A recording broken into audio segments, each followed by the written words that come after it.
Hey everybody, this is Eric Bahn, the founder of BeatTheGMAT.com, and I'm very excited today because I'm joined by Samir, otherwise known as Canada SMS in our discussion community. This interview I hope is going to be the first part of a series of interviews which I'm calling exit interviews, where we talk to actual members who have made it through the entire MBA admissions process, from preparing for the GMAT all the way to getting admitted to business school. In the case of Samir, he has been admitted to the MIT Sloan program, which we know is one of the best business school programs in the world.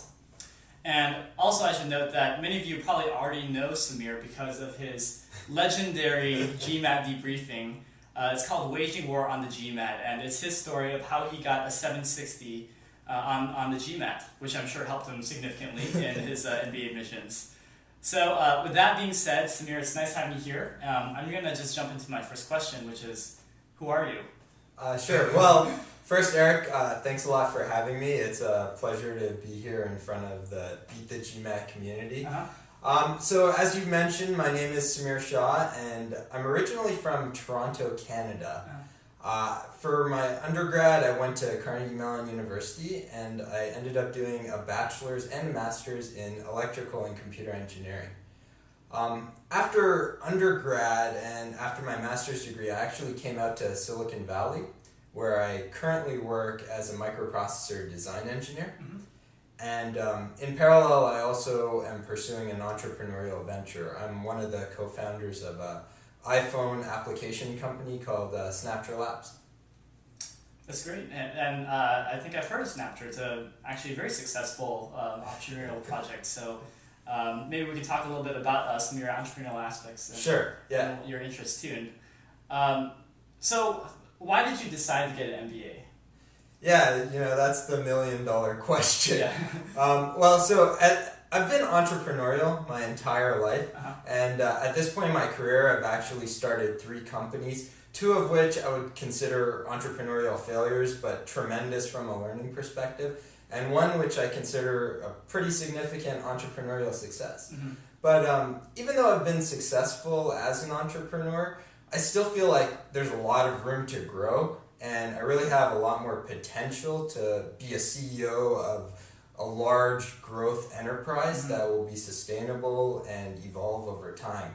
And so I see business school and an MBA degree from MIT Sloan as the perfect conduit for growing as a leader, both from a technical perspective as well as a business perspective. Okay, so you talked about how MIT Sloan, actually let's drill down a little bit more about why Sloan attracted you and why that school in particular.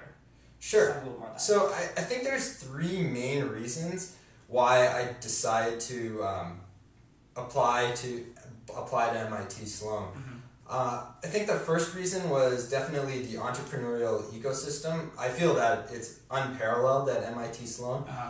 MIT Sloan is actually one of the only schools that has a specific entrepreneurship and innovation track, and so I saw that as the perfect opportunity to grow as an entrepreneur. I think the second reason why I decided to apply to MIT in general was just because of the access to technology. MIT is a community with weak boundaries, and so even though you're in the business school, you're still engaging with some of the brightest technical minds from all over the world who are working on cutting-edge technology and innovation that's going to change the world. So I saw that as a huge draw as well. Last but not least, I think it's also the context of the overall program. MIT's credo is mens et manus, which loosely translates to mind and hand. And what that really means is you learn both the theory as well as the practical application of theory. And that resonates with who I am as a person and how I learn. I think a lot of engineers kind of learn in that manner as well. Sounds like it's going to be an excellent fit for you. So I want to take a step back and actually talk about the beginning of your journey in applying to business school. Okay. Let's start with the GMAT, since this is Beat the GMAT after all.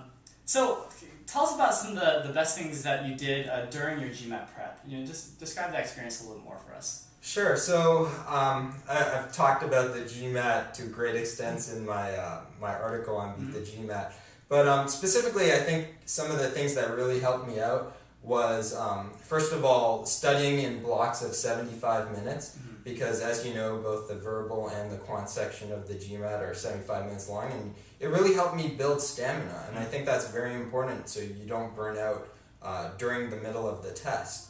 I think another thing to do is when you study, really make sure that you're distraction free. So, turn off your cell phone, put your laptop on standby, and just make sure it's just you and GMAT questions, and that's it.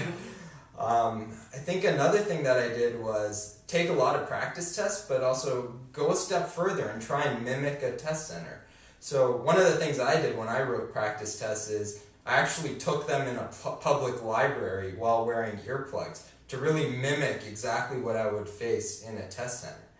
And other than that, I think it's really just a question of keeping track of what your strengths and weaknesses are, and working to improve your weaknesses as you move towards your test date. It's great advice, and clearly it worked out for you too. Yeah. with your score. I'm sure you're very happy with that. Yep. Okay, so let's keep moving down your journey path, because you completed the GMAT. That's great. Now you are facing the very daunting portion of your application, which is essays. Describe a little bit what your strategy was when you're approaching your essays. Sure. So MIT's application is a little bit unique compared to other business schools. You actually have to write a cover letter, and then there's 3 traditional application essays, I would say, and they're all 500 words long. So for the cover letter, I pretty much just wrote it the same way I would write a cover letter for applying to a job, really just discussing some of my accomplishments and some of the things that I've done throughout my life leading up to business school. For the application essays, I think the main thing you want to do is really itemize all of the various experiences you've had in your life, kind of bucketize them by different qualities that they exhibit, such as leadership, teamwork, critical thinking, and then sort of try and filter which of those experiences would work well in the other essay questions.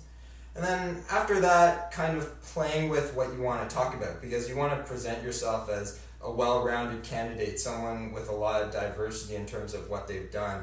And so in the end, I actually talked about an experience from my day job, an experience from entrepreneurship, and an experience from community service to really show them the total package. That's great. And so I think one of the things you want to do is sort of look at your experiences with that in mind.